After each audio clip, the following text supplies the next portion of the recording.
दीवाना हुआ बादल सावन की घटा। मोहम्मद रफी साहब ने सिर्फ रोमांटिक और जोशीले गीतों से ही नहीं बल्कि अपनी दिलकश आवाज से गजलों को भी एक नई रूह बख्शी। मुझे दर्द दिल का पता न था, मुझे उनकी आवाज में जो गहराई, नजाकत और जज्बात थे वे सुनने वालों को एक अलग ही दुनिया में ले जाते थे। एक मासूम नाजुक सी लड़की बहुत खूब। हालांकि गजल गायकी की दुनिया में तलत महमूद को गजल सम्राट कहा जाता था। फिर वही शाम, वही गम, वही तन्हाई। खुद तलत महमूद का मानना था कि गजल गाने का सलीका उन्हें ही आता है क्योंकि वे लखनऊ की नफासत और तहजीब से ताल्लुक रखते थे। जलते हैं जिसके लिए तेरी आंखों के। दूसरी ओर मोहम्मद रफी पंजाब की मिट्टी से जुड़े थे और तलत महमूद को यह ख्याल आता था कि एक पंजाबी गायक लखनऊ की नजाकत वाली गजलों को उतनी शिद्दत से कैसे गा सकता है। लुट गए होश तो फिर होश में आऊं। यह सवाल खुद तलत महमूद के जहन में उठा था, लेकिन किस्मत को कुछ और ही मंजूर था। जब जज्बात से भरी धुनों की बात आती है तो संगीतकार खय्याम का नाम अपने आप दिल में गूंज उठता है। खय्याम की धुनें उनकी बेमिसाल काबिलियत का सबूत थीं। आम से नेहा लगा। 1953 में आई फिल्म फुटपाथ में खय्याम ने तलत महमूद से दिल छू लेने वाली गजलें गवाईं। शामे गम की कसम आज गमगी है हम आग। फिर 1954 में मिर्जा गालिब में संगीतकार सज्जाद हुसैन ने तलत महमूद से कई नायाब गजलें गवाईं। दिल नादा तुझे हुआ क्या है। लेकिन साल 1958 में जब खय्याम ने लाला रुख में मोहम्मद रफी से गजल गवाई तो इतिहास रच दिया गया।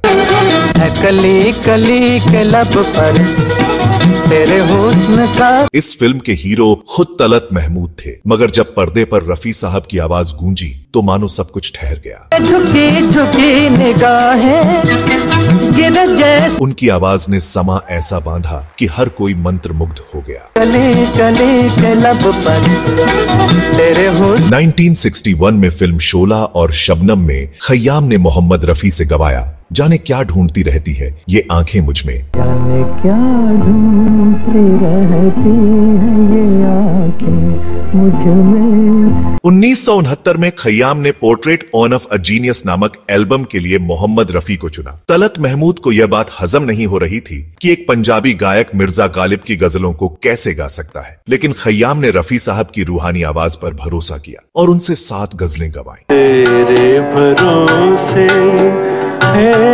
नंद लाला।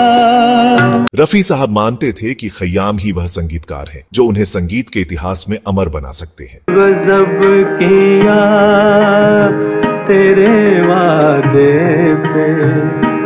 हालांकि 70 के दशक में खय्याम और रफी साहब के बीच कुछ दूरियां आ गईं, लेकिन इसके बावजूद रफी साहब ने खय्याम के साथ संबंध बनाए रखे। शायद इसी का नतीजा था कि 1977 की फिल्म शंकर हुसैन और 1980 की चंबल की कसम में खय्याम ने एक बार फिर रफी साहब को चुना। एक मासूम नाजुक सी लड़की बहुत खूब सिमटे हुए घड़ियां फिर से बिखर। दूसरी ओर तलत महमूद अपने रिश्तों को सहेज नहीं पाए। उन्होंने पत्रकार राजू भारतन को दिए एक इंटरव्यू में कहा था कि वह रफी साहब की तरह संगीतकार खय्याम से अपने संबंध बनाए नहीं रख सके। उनका स्वाभिमान आड़े आ गया। तलत महमूद ने स्वीकार किया कि विदेश जाकर कंसर्ट टूर करना उनकी सबसे बड़ी गलती थी। मेरी याद में तुम आंसू बहाना। उस समय स्टारडम उनसे छिन चुका था और वे खुद को बेहद अकेला महसूस करने लगे थे। उन्होंने स्वीकार किया, मुझे विदेश जाने के बजाय यहीं रहकर संगीतकारों के साथ संपर्क बनाए रखना चाहिए था। साल 1964-65 तक